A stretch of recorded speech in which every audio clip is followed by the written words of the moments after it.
माफियाओं के ऊपर कार्रवाई चल रहा, चाहे वो जमीन माफिया हो, चाहे वो बालू माफिया हो, चाहे वो शराब माफिया हो, सर्वे करके यदि हजारों करोड़ रुपया भी देना पड़े इस इलाके के विकास के लिए, उसको भी देने का काम किया जाएगा। बिहार के गृह मंत्री सम्राट चौधरी का एक्शन मोड एक बार फिर से ऑन हो चुका।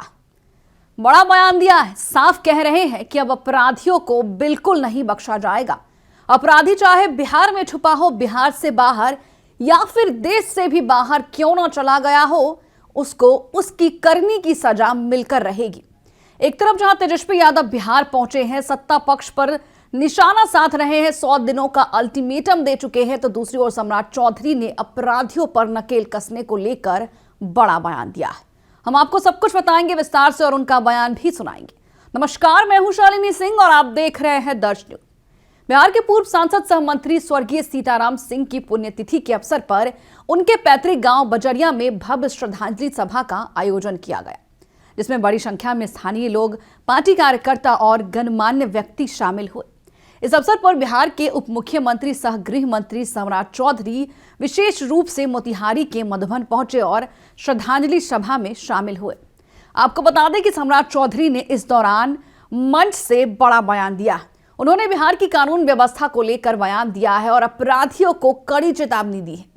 उप मुख्यमंत्री ने स्पष्ट शब्दों में कहा है कि अब बिहार में किसी भी कीमत पर अपराधियों को बख्शा नहीं जाएगा। उन्होंने साफ कहा है कि चाहे अपराधी देश में छिपा हो या फिर विदेश भाग गया हो, उसे हर हाल में खोजकर जेल भेजा जाएगा। आगे क्या कुछ कह रहे हैं सम्राट चौधरी, सुनिए। आज देश में यशस्वी प्रधानमंत्री नरेंद्र मोदी जी और बिहार के मुख्यमंत्री नीतीश कुमार जी पूरी तरह सुशासन और एक सबका साथ सबके विकास की चिंता कर रहे हैं।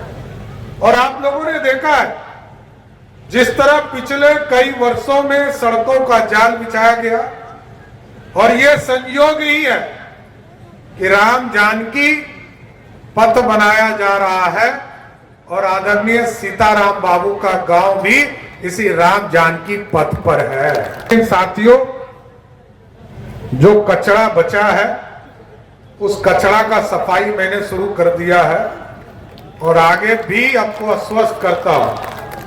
अब अपराधी को चिन्हित करना है और अपराधी को खोज खोज कर निकालना है। कोई विदेश भी भाग जाएगा, एकदम अस्वस्थ रहिए, किसी बिल में घुसा रहे उसको पकड़कर जेल के अंदर बंद करना है।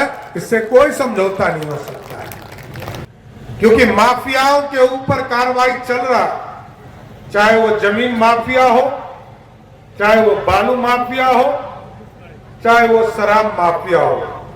कोई भी कहीं भाग जाए, या तो भाई परमानेंट नेपाल निकल चलो, लेकिन बिहार में रहोगे तो मोतिहारी के जेल के अंदर ही बंद होना होगा, दूसरा कोई उपाय नहीं है। इसलिए और अभी राधा मोहन जी ने टास्क दिया है कि गंडक के पूरे चीजों को व्यवस्थित करना है, चाहे वो गंडक हो या बूढ़ी गंडक हो, इसका पूरा सर्वे कराने का काम किया जा रहा है। और सर्वे करके यदि हजारों करोड़ रुपया भी देना पड़े इस इलाके के विकास के लिए, उसको भी देने का काम किया जाएगा। जो श्रमिक प्रवासी हैं उनको भी हम चिन्हित करने का काम करेंगे। और आपको स्वस्थ करते हैं, आप लोगों ने इस बार 202 सीटें जिता कर भेजा है। एक भी बिहारी अब बिहार से बाहर नहीं जा सके काम करने के लिए, उनको अपने घर में रोजगार देना। तो सुना आपने, उन्होंने ये भी कहा है कि पहले उन्हें वित्त विभाग की जिम्मेदारी दी गई थी, लेकिन अब उन्हें गृह विभाग की जिम्मेदारी मिली है और इस बार अपराधियों का कचरा साफ किया जा रहा है। मन से उन्होंने दोहराया कि अपराधियों के मन में कानून का डर बैठाना सरकार की जिम्मेदारी है, सरकार की पहली प्राथमिकता है और इसमें कोई समझौता नहीं किया जाएगा। और विकास के मुद्दे पर बोलते हुए उन्होंने साफ कहा है कि जनता ने इस बार एनडीए को 202 सीटों का जनादेश दिया है, तो सरकार के प्रति जनता के विश्वास को दर्शाता है। उन्होंने कहा है कि सरकार का संकल्प है कि अब बिहार के किसी भी प्रवासी मजदूर को काम की तलाश में बाहर बिल्कुल नहीं जाना पड़ेगा। अब बिहार में ही रोजगार की संपूर्ण व्यवस्था की जाएगी। फिलहाल के लिए इस खबर में इतना ही, लेकिन आपकी क्या राय है हमें कमेंट बॉक्स में लिखकर जरूर बताएं। और ये भी जरूर बताएं कि क्या जिस तरीके से सम्राट चौधरी कह रहे हैं कि अब बिहार के लोगों को बाहर जाकर मजदूरी करने की जरूरत नहीं पड़ेगी, आपको क्या लगता है, क्या ये सच है या फिर इस पर क्या राय है, जरूर बताएं। देखते रहिए दर्श न्यूज।